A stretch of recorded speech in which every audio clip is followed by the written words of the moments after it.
So today I want to talk a little bit about video. So we've covered audio, cameras, and lighting. Now we need to record it. And to do that, we're going to have to make a video.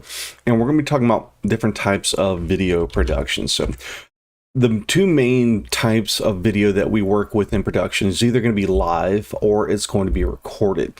So live tends to be an event that's either broadcast as it happens, or it's a format called live to tape, where the event is entirely done in one take, and then it can be later rebroadcast or edited. So with this, it's recorded in real time as it happens. Things that happen to be live would be things like newscasts, political debates, sporting events, even in halftime shows of some of those sporting events. And with this, there's no editing really required because all the editing between cameras has been done with the production switcher. And so all the primary work involved with like a live shot has been done in the setup and preparation. All the cameras have been run, their cabling has been connected, and they're pretty much ready to go. And so with live events like news shows, there's the ability for the unexpected to happen. And so you just kind of have to keep going with what is going to plan and kind of work around it if something does happen change. So in like this sketch, they were supposed to have a ballot that was going to be on fire, and then they put it out, pull the ballot back out. But then what they didn't plan on was that the extinguisher didn't completely put out the fire. So you can kind of see down in the trash can that the fire is starting to come back into place. And so they think they're done with their sketch, but wait, it's coming back. And then a moment later, they realize, wait a minute, this is still on fire. We're going to have to put this back. We're going to have to put this out again. So as you can see, the actress is starting to put down the extinguisher. And then they begin to realize, oh, wait a minute, this is not quite right. So we're going to have to re-put this out. So whoops, there's her reaction. There's his when it comes back up. And it's time to put the fire back out. And for the event, they handled it relatively well. But they also had extra people in fire prevention off camera ready to go just in case they needed to.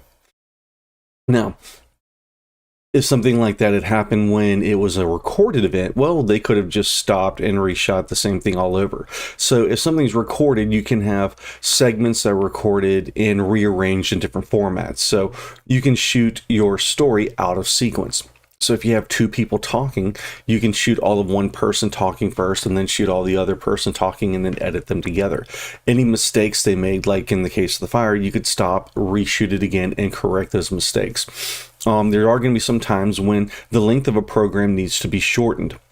And so I've seen if there was a movie that was released in theaters that was 2.5 hours long, they may try to air it on television, but it only has a 2-hour window. So they're going to go in and like trim out some parts to make it shorter. Or I've even been seen in some cases, they'll speed things up to elaborate the complex series being shortened down into a shorter time stamp.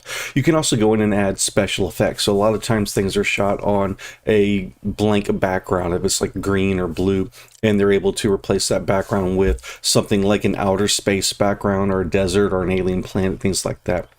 And this also gives you the ability to fix your production costs and lower your budget by being able to schedule productions and film and characters and actors and crews when it's optimum for everybody to be at one place in one time. So instead of having to have a venue booked for one actor and then come back a month later and have the same venue booked for a second actor, and then you got to hold everything for a third actor. Well, in this case, if you can get all three actors together at one time, then you have your venue booked for just one day or 1 week or however long your session is going to be need. The other thing about a recorded show is that what's called time shifted. So you can record it at one time and play it back later. There's a show here in the US called Saturday Night Live, where it is broadcast live at 10:30 and 11:30 Eastern and Central, or on the East Coast.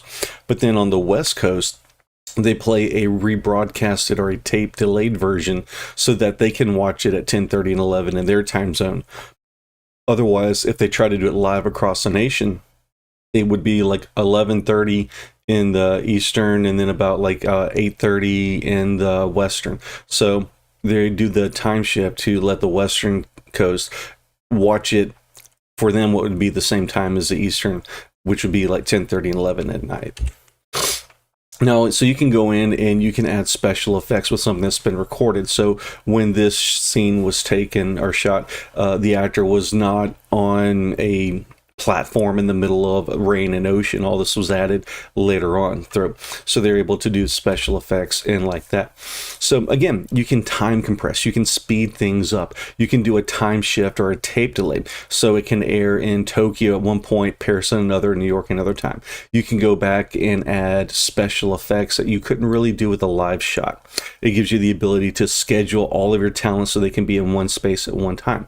And likewise, you can also